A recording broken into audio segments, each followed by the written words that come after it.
An exclusive interaction then with Sugar Cosmetics founder and CEO Vineeta Singh. She talks about her entrepreneurial journey, Sugar's swift rise, and tells us if the sweet gains in terms of profitability and growth are in store ahead. Listen. We do expect that next couple of years we should be quite close to filing a DRHP.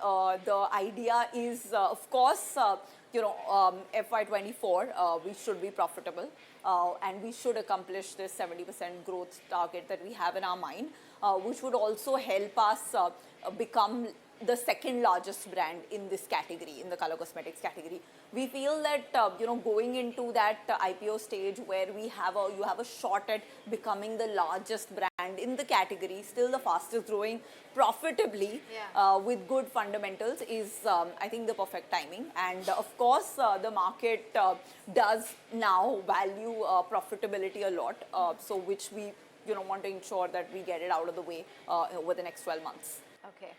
Let's move right on and talk about the penetration in terms of how many standalone stores you currently have and where you're present via other stores as well. What's the retail presence? Sure. So we have stores like these of our own are about 180. Okay. And they're great places for us to bring influencers, bring the community, our customers in to learn. So almost 50% of our business actually now comes from tier 2 and tier 3 cities, where the consumer is beginning to become as aspirational. So in these cities, we have some of these stores where we're becoming like the first brand that went to that city and started a makeup store. And I feel that women in smaller cities are as aspirational. They're spending as much time on social media. It's just that they still don't have access to the best products in the world. Right. Yeah, and you have makeup artists there. Maybe I should have got my makeup done over here as well. Next time, please give us the opportunity. 100%. But you were talking about that tier 2 and 3 penetration, nearly 50% of the business. Is that what you plan to really leverage and grow, looking at those tier 2 and 3 cities vis-a-vis the metros? So tier 2, tier 3 will, of course, because that's where a bulk of India resides.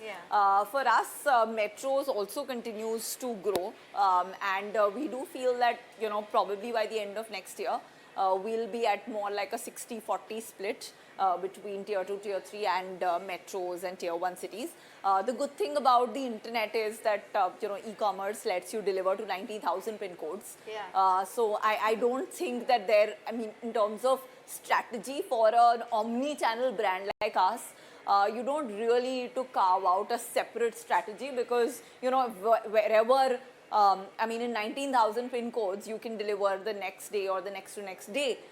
So anything that launches at Sugar, in the house of Sugar, is actually available in a Tinsukia in Assam, within a couple of days as well. So I feel that that really democratizes this whole tiering.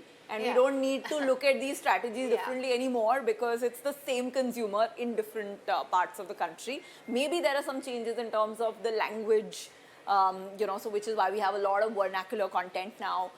Maybe you need local influencers, you need makeup to get localized, the content to get localized. And those are the changes our team is working on. But overall, from a product strategy perspective, I think we look at all of the tiers as the same. Okay.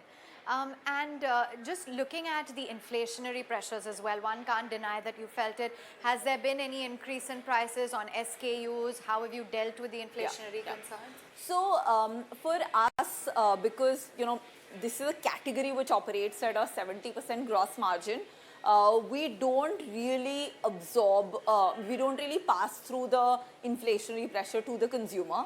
But as a brand, over the last 6-7 years, we didn't revise our prices. So there are some SKUs where we've revised the prices over the last 12 months. But in majority, 80% of our SKUs, we've absorbed the entire impact of inflation and not passed it to the consumer.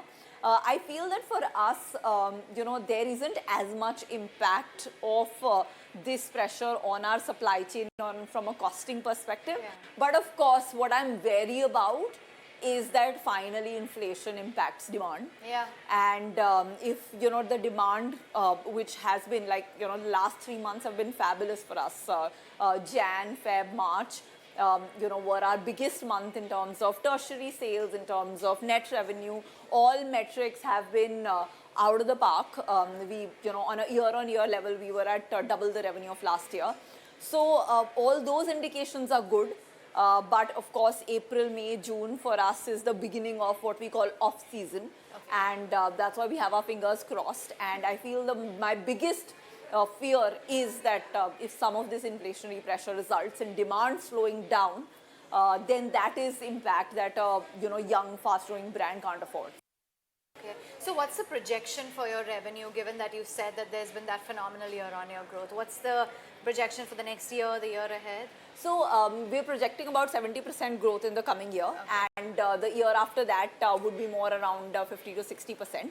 Okay. We still feel that we have a lot of market share to gain. Okay. The market itself also. What's your current market share? Our current market share is about 6%. Okay. Yeah.